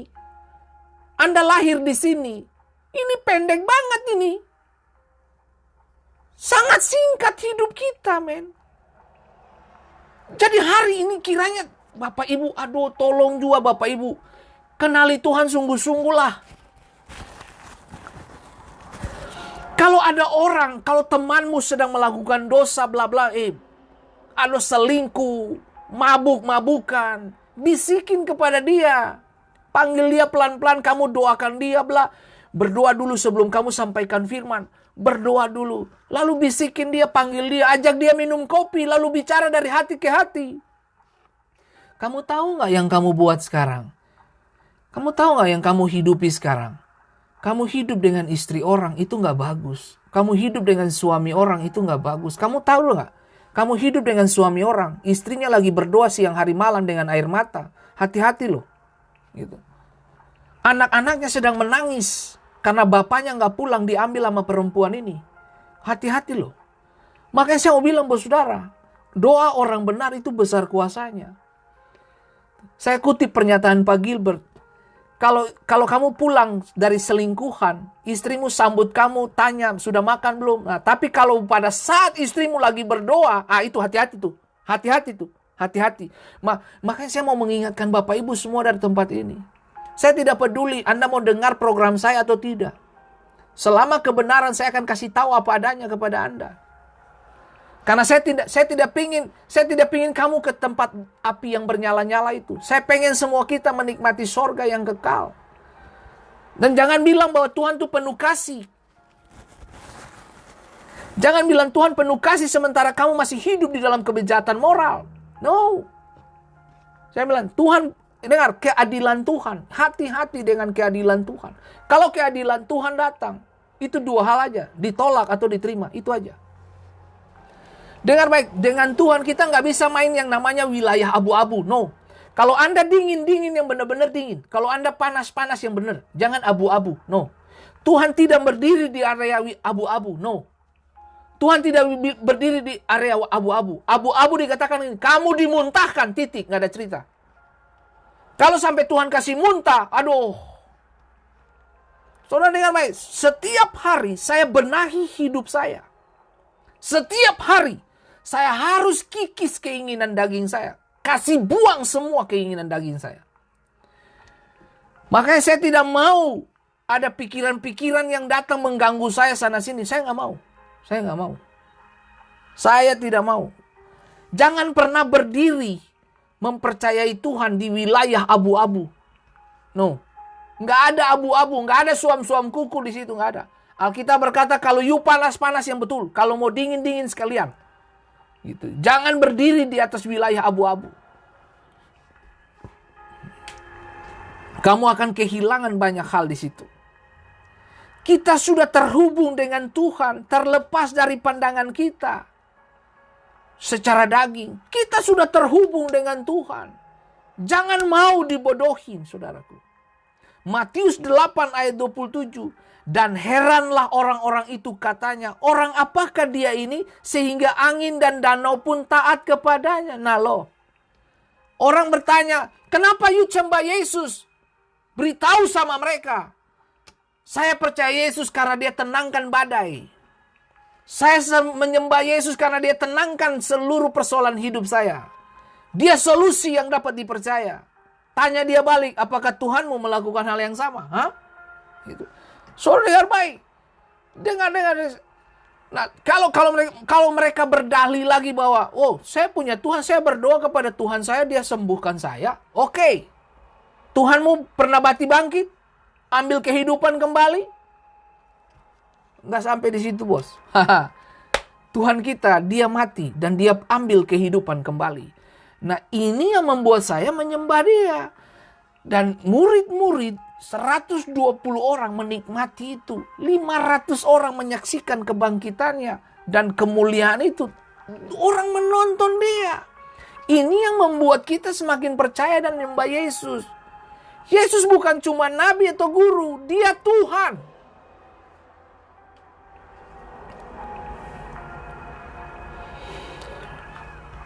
Dia adalah pemimpin dari gereja. Dia pemimpin gereja. Dia pemimpin orang-orang yang hidup. Dengar, saya mau kasih tahu. Tujuan Tuhan bagi umat manusia bukanlah mereka pergi ke gereja begitu saja. Dengar ya. Pergi ke gereja mantap. Ibadah mantap. Tapi bukan cuman itu. Tapi kamu dengar firman, kamu praktekkan hidupmu. Praktekkan firman, iman tanpa perbuatan, hakikat mati. Mati di situ adalah sia-sia. Nah, kita tidak boleh mati dengan kesia-siaan. Anda harus terima firman. Firman harus menjadi hidup di dalam dagingmu, sehingga kebenaran itu memerdekakan Anda. Nah, kekristenan itu mahal. Hidup beriman itu mahal. Kenapa? Karena Anda belajar harus membunuh daging. Membesarkan imanmu di dalam Allah. Iman datang dari mana? Dari Tuhan. Lewat apa? Lewat firman yang kamu dengar. Roma 10 ayat 17, iman datang karena apa? Pendengaran. Nah, menarik untuk kita belajar. Menghidupi kebenaran itu penting. Imanmu harus menguasai seluruh agenda hidupmu. Nah, dengar. Anda ke gereja bagus. Beribadah melayani bagus. Saya senang lihat orang yang semangat. Tapi semangat tanpa kekudusan itu juga masalah. Ananias dan Safira semangat banget. Semangat. Jual tanah semangat. Punya modal semangat. Diberkati semangat. Tapi ketemu dengan Petrus nggak bisa semangat biasa, bos. Petrus tanya, apakah betul? Hasil penjualannya segini. Waduh, patah, mati di tempat. Itu yang saya bilang, menjadi pelaku kebenaran itu mahal. Makanya nggak semua orang mau hidup di dalam itu. Oke. Berkali-kali saya selalu bilang, kemuliaan Tuhan itu mahal. Pelayanan itu mahal. Hidup menjadi percaya itu mahal. Hidup orang beriman itu mahal. Mesbahmu itu mahal. Tarikan nafasmu itu mahal. Ibadahmu itu mahal. Karena apa? Dibangun di atas darah anak domba Allah. Penyembahanmu mahal.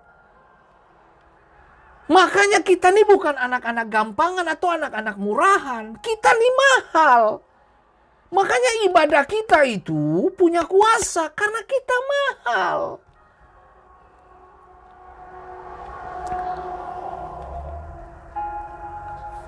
Perjanjian lama, domba itu dikorbankan. Nah, perjanjian baru nggak bisa. Anda nggak perlu bawa domba lagi. Itu domba hidup sudah hidup di dalam Anda itu. Jadi ibadahmu itu ibadah di dalam darah. Makanya kita ketemu Tuhan pun, maaf ya, tanpa harus lewati pendeta. Anda ketemu Tuhan pun masuk ke hadirat Allah. Otomatis kamu menikmati. Kenapa? Karena itu tabir bait Allah udah dirobek, men. Kita masuk dengan apa? Darah. Makanya ibadah kita mahal. Kalau ibadahmu mahal, waduh, jangan mau dijual dengan yang lain. Ibadahmu itu mahal. Jangan ganti dengan apa? Nonton film lah.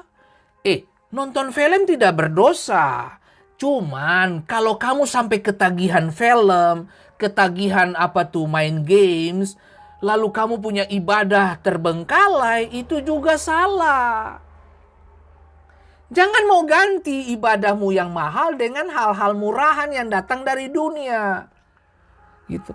Kenapa kamu lebih suka memanjakan dagingmu daripada memanjakan kepentingan Tuhan? Itu membuktikan bahwa kamu belum memiliki Kristus sepenuhnya, bisa dimengerti. Yesus adalah satu-satunya yang mengetahui jalan dari kematian menuju kehidupan.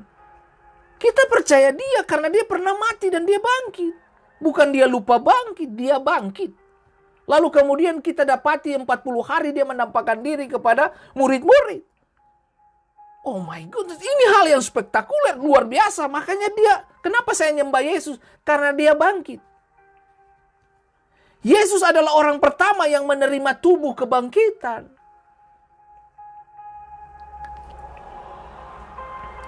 Artinya dia yang memelopori. Dia pelopor dari jalan itu. Kita mengikuti jejaknya. Dia sudah buat jalan semuanya. Saudara, kiranya setiap kita yang mendengarkan pesan ini, kita harus memberi Yesus tempat pertama dalam apa? Dalam pola pikir, dalam pekerjaan kita, dalam keluarga kita, aktivitas rekreasi kita. Dia harus menjadi yang utama. Dia harus menjadi utama dalam waktu-waktu kita dengan teman-teman kita. Dia harus menjadi utama. Dengar baik, saya kasih tahu, teman dekat pun bisa menjauh waktu kamu jatuh miskin. Waktu kamu sakit pun teman-temanmu yang paling dekat pun menjauh. Waktu kamu kena COVID pun teman dekat juga jauh. Yang bisa dekat siapa? Cuma Tuhan. Bisa dimengerti. Kita yang nggak kenal COVID aja, kita yang sehat saja social distancing, jaga jarak, 6 feet. Bayangin coba. Apalagi kamu yang sakit, dijauhi sama manusia. Nggak ada orang yang datang kunjungi kamu. Cuma Yesus yang bisa mengerti air matamu. Maaf, saya pendeta pun nggak bisa mengerti air matamu. Kamu menangis di depan pendeta pun, pendeta tuh ada dua pikiran. Kalau kamu menangis di depan pendeta, dia baru dapat undian berhadiah?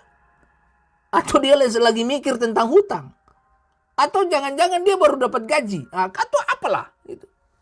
Banyak. Orang menangis tuh banyak versi. Tapi kalau kamu menangis kepada Tuhan dalam kesusahanmu, dia ngerti kok. Gitu. Nah, biarlah saudara memberi waktu kepada Tuhan. Penggunaan apa? Penggunaan berkat Tuhan. Lu harus melibatkan Yesus. Penggunaan waktu kita, gunakan, pakai untuk kepentingan Tuhan di dalam. Hubungan kita dengan orang lain, ambisi kita, impian kita, mimpi-mimpi kita, cita-cita kita. Yesus harus menjadi yang utama dari semua.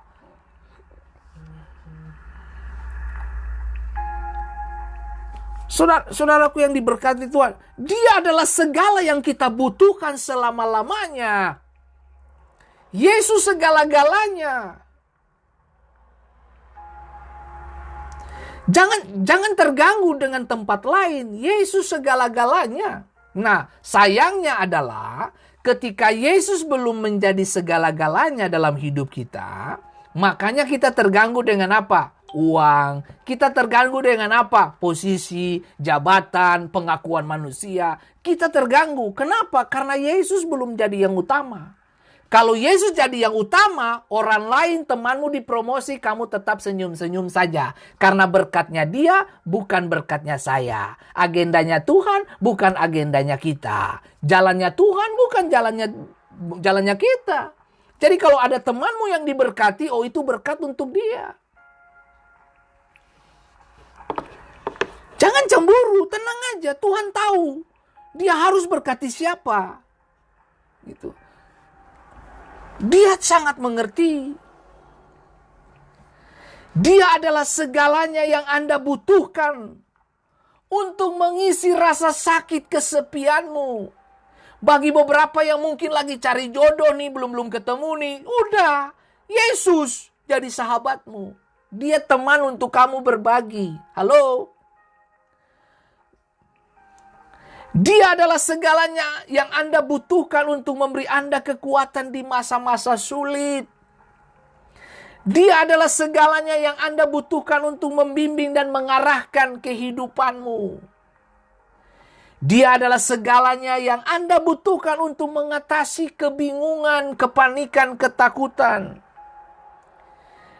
Alkitab berkata begini, dia penjaga Israel yang tidak pernah terlelap dan tertidur. Dia nggak pernah, wah my goodness, dia hebat bos. Dia Immanuel, Allah yang beserta kita. Itu saja. Kenapa kita harus takut? Saudara dengar ya? Dengar. Kita semua manusia takut mati. Kenapa? Kenapa kita takut mati? Kenapa kita takut mati? Coba saudara tanya diri sendiri dulu. Coba saudara besok nih. Besok kamu bangun jam 3 subuh begitu, jam 3 pagi atau jam 12 malam gitu. Kamu kaget bangun. Lalu kamu tanya perkataan itu kepada dirimu. Mengapa aku takut mati? Nah coba tanya itu dulu. Begitu kamu punya kalimat itu keluar, akan ada banyak pertanyaan jawaban datang dalam hidupmu. Tanya aja itu, mengapa aku takut mati? Ya, itu. Coba tanya itu. Kalau kamu masih takut mati, Yesus belum jadi utama. Itu saja. Semua orang beberapa buku yang saya baca tentang martir, mereka menyimpulkan Karena Yesus belum menjadi utama. Itu aja. Saudara, saya tidak pernah tahu kapan saya harus berhenti bernafas. Saya nggak pernah tahu.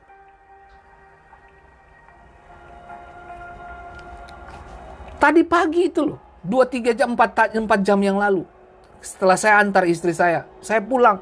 Saya renungkan, kenapa teman saya begitu muda meninggal ya? Itu berkecambuk semua di dalam pikiran saya, saudara. Wow, Tuhan. Teman-teman pendeta saya, beberapa dari mereka, 1-2 orang itu, meninggal. Masih muda, umurnya seperti saya. Saya bingung, Tuhan kenapa mereka meninggal muda-muda ya?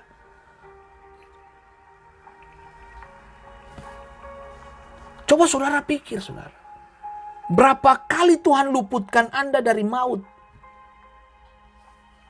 Berapa kali Tuhan luputkan Anda dari segala bara bahaya? Berapa kali Tuhan luputkan? Hanya untuk tujuan ini. Aku loloskan kamu dari maut. Tujuannya supaya kamu memuliakan aku. Supaya kamu punya kesempatan untuk bertobat. Kenapa Anda masih hidup hari ini? Supaya kamu punya waktu untuk bertobat. Waktu mama saya meninggal, saya berdialog juga itu. Tuhan, kenapa harus mama saya? Tuhan jawab sederhana. Emang kamu lebih tahu dari saya, Fendi? Waduh, saya stop langsung bertanya. Emang kamu lebih tahu dari saya, Fendi? Waduh, langsung saya stop. Langsung saya stop. Makanya saya mau bilang, saudara. Kadang-kadang kita ini juga hati-hati soal minta umur panjang ini.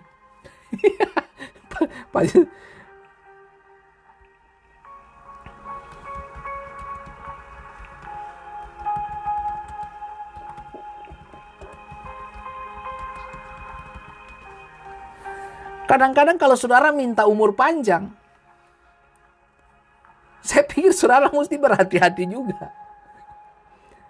Karena di dalam 2 Tawarik 33 ayat pertama dikatakan, Manasye berumur 12 tahun pada waktu ia menjadi raja dan 55 tahun lamanya ia memerintah di Israel. Oh sorry, bukan ini. Ada satu raja yang dibilang 15 tahun Tuhan pikir, kalau nggak salah siapa tuh namanya? Manasye, siapa ya? Saya lupa tuh. Nah, 15 tahun dia jadi ceritanya gini.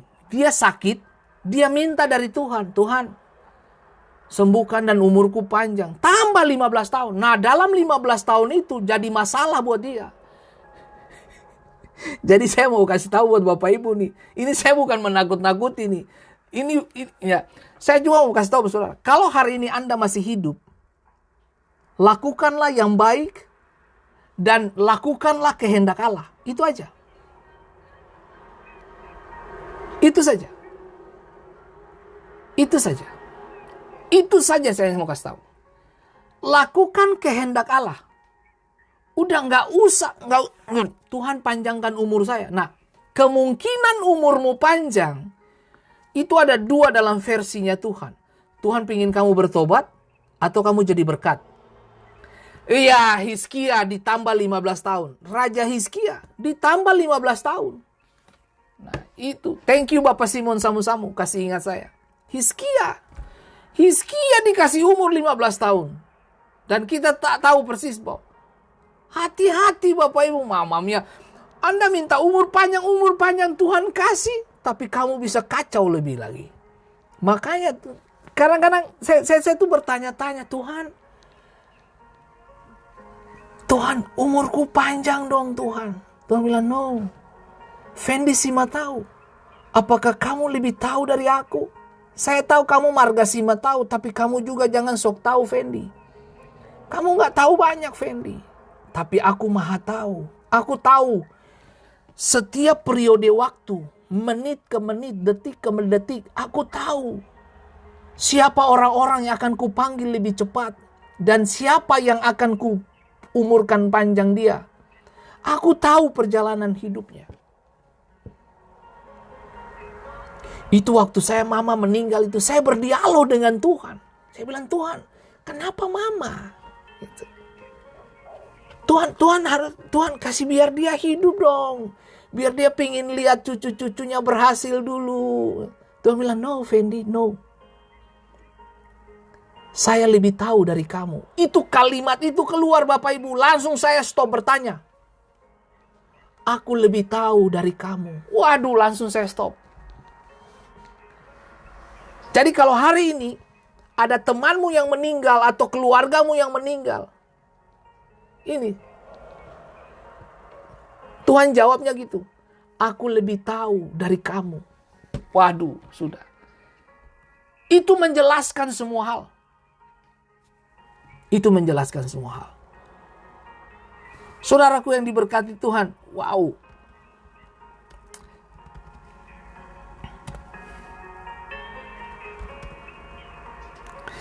Tuhan memberkati kita. Tuhan memberkati setiap kita. Dan kiranya Tuhan tolong kita.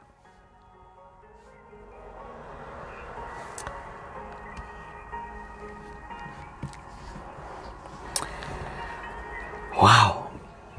Saya menyapa dulu beberapa teman yang sudah join bersama dengan kita nih. Ella Rum, apa kabar Nona Manis? Tuhan memberkati. Bapak Alsop, Bapak Luhukai, Isa Kilmanun, apa kabar Bapak Pendeta? Ibu Pendeta Tineke Ellen Kumenit, aduh Tuhan memberkati. Ibu Pendeta Harlin, apa kabar? Ibu Mona saya tapi, wow luar biasa, Tuhan memberkati. Ibu Mariska, Tuhan memberkati, aduh Tuhan memberkati. Nah saudara dengar baik, belajar mengenal Tuhan, belajar kenali Dia.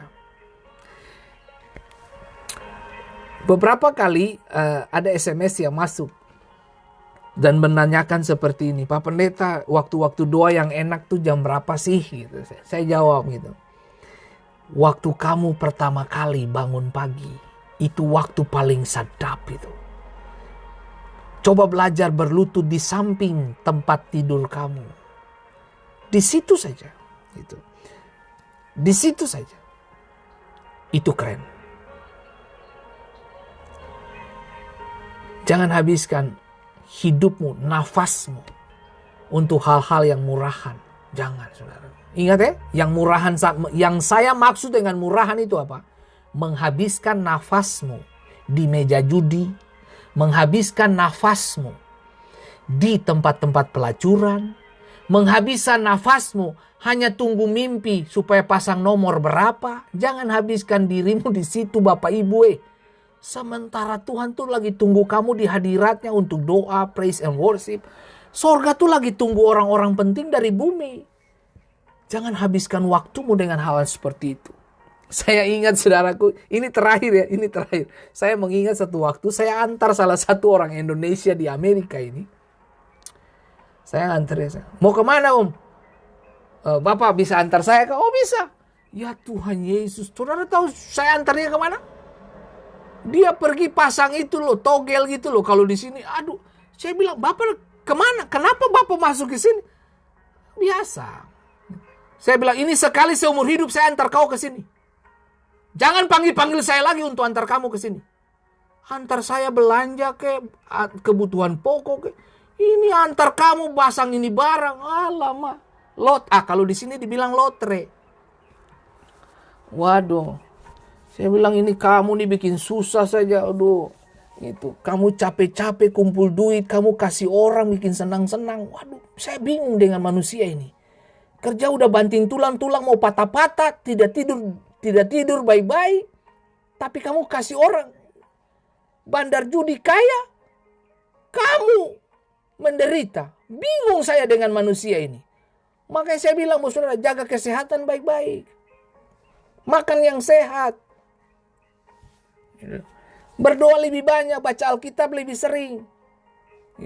Oke Pak Pendeta. Ya dilakukan, jangan oke saja. Dilakukan bos. Hidup ini cuma sementara. Selebihnya kita akan dihakimi. Nah, saya berharap Bapak Ibu punya kesempatan untuk buka di page Rockdover di gereja itu. Saya bahas itu tentang Wahyu 21 ayat 8. Tentang 8 orang yang tidak masuk surga. Nah, Nanti minggu depan saya akan bicara tentang orang-orang keji. Aduh, ini mengerikan juga ini. Orang-orang keji ini. Siapa mereka? Nah ini orang-orang ini yang haus dengan seksual. Nah ini.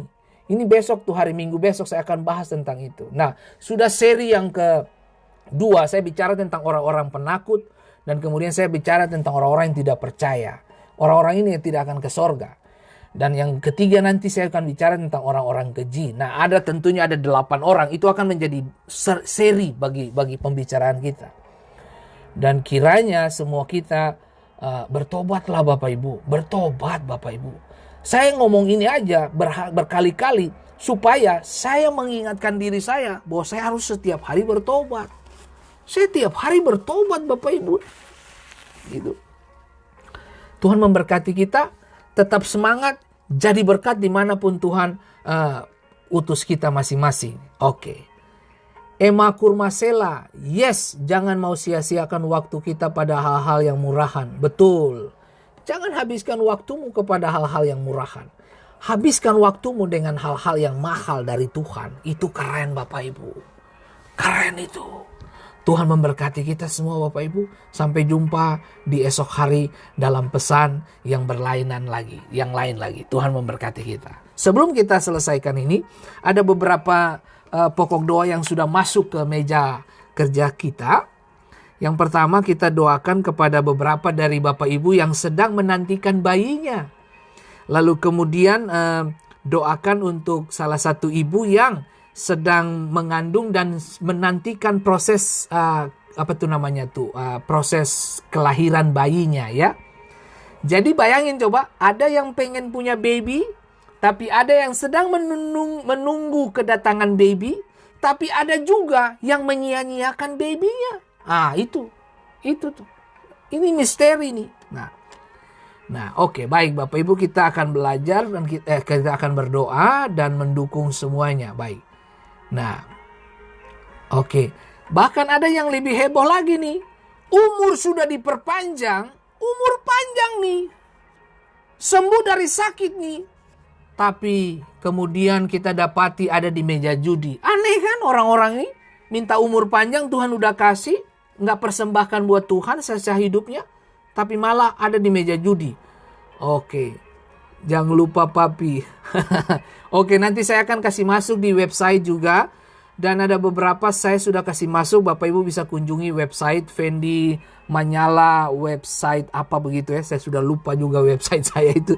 Nah, tapi baik Bapak Ibu.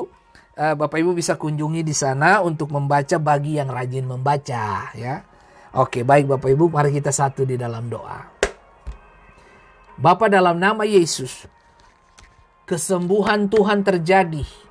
Benih ilahi ada di setiap rahim dari para ibu yang sudah menikah lama dan pengen punya baby. Aku perkatakan Tuhan, rahim terbuka untuk Ans dan email. Aku perkatakan dalam nama Yesus, ada baby di sana. Tahun depan mereka akan berjalan bukan cuma 2 tapi bertiga. Karena ada seorang anak yang Tuhan kirim pada mereka Tuhan. Tangan yang sama menyembuhkan Ella. Aku perkatakan sembuh, mata kaki diperkuat. Hikmat Allah turun atas Ella. Kiranya dari hidup Ella akan keluar nyanyian-nyanyian pengagungan. Dan hal yang sama Tuhan kami perkatakan untuk Ibu Esther Kadang. Diberkati masa depannya. Apa saja yang dilakukan dan dikerjakan oleh Ibu Esther dibuat Tuhan berhasil dan diberkati. Tuhan terima kasih banyak Bapa di surga. Dari tempat ini kami berdoa khusus untuk salah satu ibu kami. Ibu Sahetapi yang sedang menantikan cucunya yang lahir. Tuhan, aku perkatakan Tuhan, dalam nama Yesus, proses kelahiran ini semuanya berlangsung baik. Dan nama Tuhan dipermuliakan. Terima kasih banyak Bapa di surga. Aku perkatakan mujizat Bapa terjadi Tuhan. Untuk keluarga besar Laberi Tuhan. Tuhan berkati dan urapi. Terima kasih banyak Bapa di surga. Bagimulah segala kemuliaan dan hormat. Dan kami berdoa dari tempat ini ya Bapa di surga. Untuk Ibu Ena Mundung Rolos. Tuhan berkati urapi hambamu. Kemanapun dia pergi berkat Tuhan menyertainya. Roh Kudus terima kasih. Memberkati Tuhan Abraham Immanuel. Seperti namamu. Demikianlah Tuhan menyertaimu. Diberkatilah keluar masukmu. Tuhan terima kasih. Memberkati Bapak Bertuaselah dengan semua bisnis dan pekerjaan yang Tuhan percayakan. Tuhan urapi dan Tuhan berkati.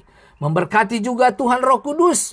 Aku berdoa untuk Ibu Mariska Elizabeth Sahuleka. Diberkatilah masa depan anak-anaknya. Diurapilah perjalanan hidup mereka. Bahkan keluarga besar untuk Mensano, Tuhan berkati dan urapi. Terima kasih banyak Bapa di surga. Aku percaya Tuhan tidak pernah curang. Tuhan selalu datang tepat pada waktunya Tuhan. Roh Kudus, terima kasih untuk anugerah kasih setia dari Tuhan. Memberkati setiap kami di tempat ini.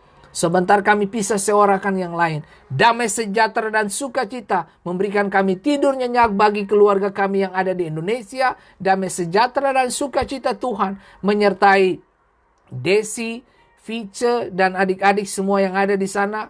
Ponakan-ponakan, keluarga Tuhan, semuanya Tuhan berkati dalam nama Yesus. Terima kasih banyak Bapa di surga.